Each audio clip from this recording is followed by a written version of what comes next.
E veio para aqui, para a terra. A Bíblia diz que o mundo inteiro jaz no maligno. Você sabe o que é jaz? É um defunto. O mundo é como um defunto nos braços do maligno. Você já tentou organizar um defunto? Você já tentou ensinar alguma coisa para ele? Já tentou mudar o status quo dele? O defunto não muda, ele está morto. O mundo inteiro jaz no maligno. Por mais que você queira utilizar outro tipo de terminologia, a Bíblia é clara, o mundo jaz inteiro, jaz no maligno. Meus prezados, aproveitando aí o vídeo do Dr. Kefir, que ele analisa muito bem aquele versículo chave, aquele versículo crucial na Bíblia, que é aquele versículo que diz: o mundo inteiro jaz no maligno. Isso abre a perspectiva para que nós conversemos ou ampliemos o tema para ajudar também os cristãos a compreenderem mais profundamente. Observe que esse texto de João é um dos textos finais do Novo Testamento. Isto é, ele está depois do livro de Hebreus, ele está depois de São Pedro, da carta de Pedro, das cartas de Pedro. Enfim, já é um texto, vamos dizer assim, tardio da Bíblia, da Escritura. É um texto tardio.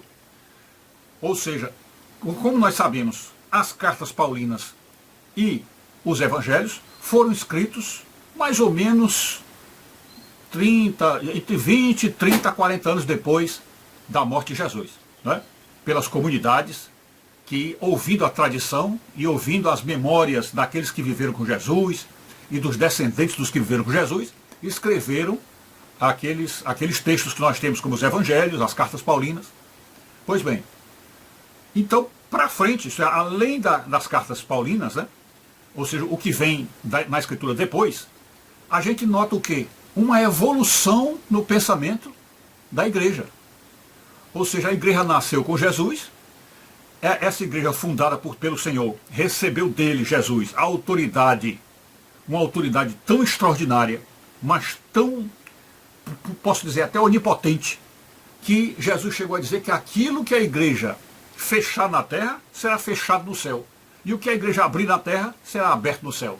Ou desligado na terra, desligado no céu. Ligado na terra, ligado no céu. Então isso é um poder tão extraordinário, tão, eu posso dizer, até tão sobre-humano, que até os reis históricos, os reis da antiguidade e do medievo, se renderam a este poder. Se renderam a este poder. Reis, ou seja, homens que comandavam impérios, se renderam a este poder.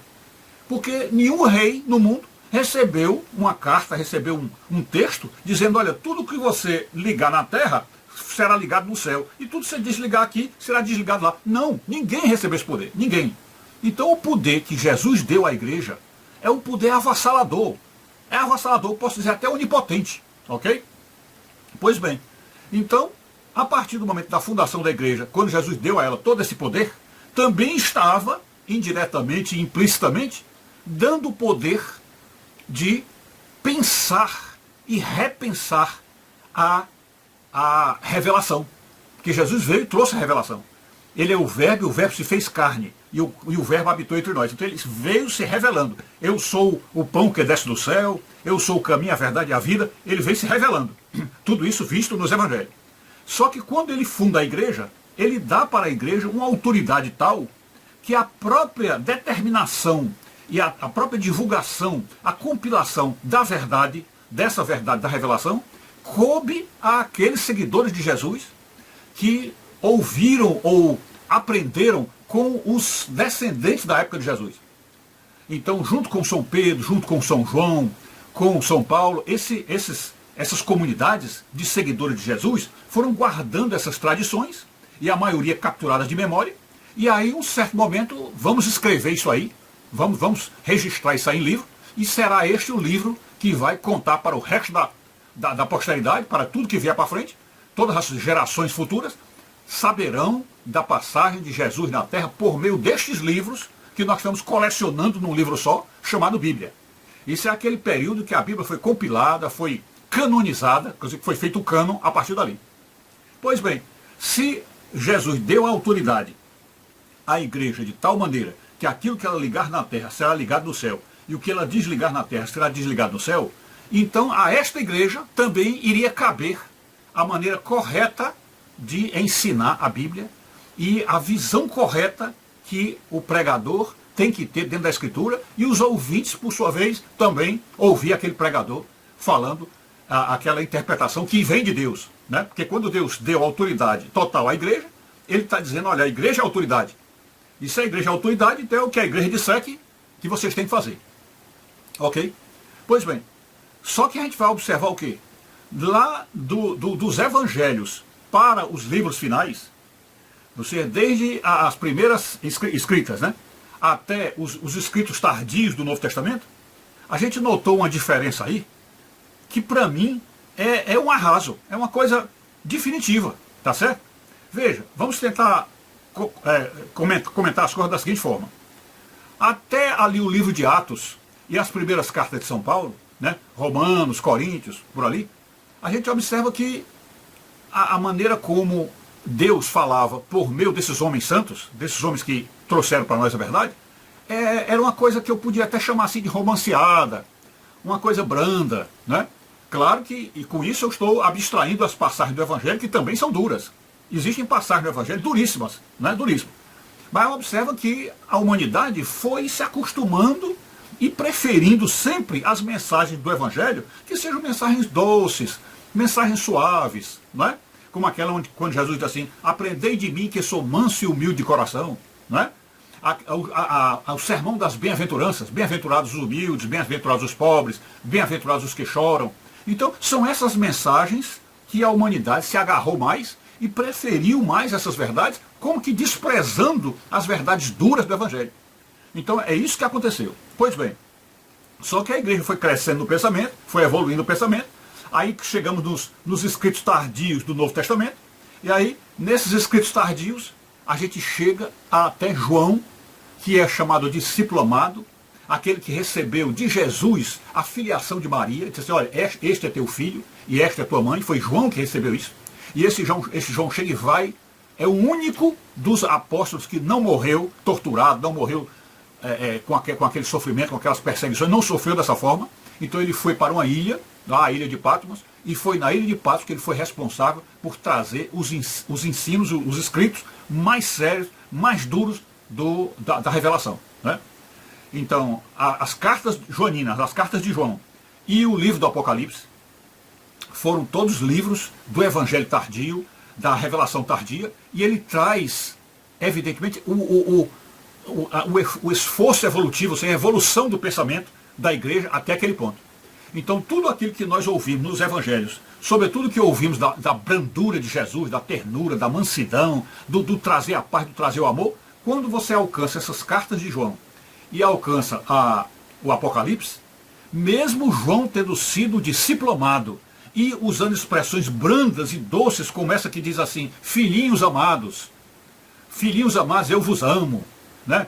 Deus é amor. Então, mesmo ele dizendo coisas assim tão dóceis, tão mansas, é dentro da revelação de João, é dentro da compreensão de João que chegamos a esse versículo que diz, o mundo inteiro jaz no maligno. E você observa como esse versículo ele abre para o Apocalipse, porque o Apocalipse vai mostrar o quê? Que o mundo jaz no maligno. E que esse mundo só será destruído, ou seja, o demônio só será destruído, o mal só será destruído, quando voltar Jesus.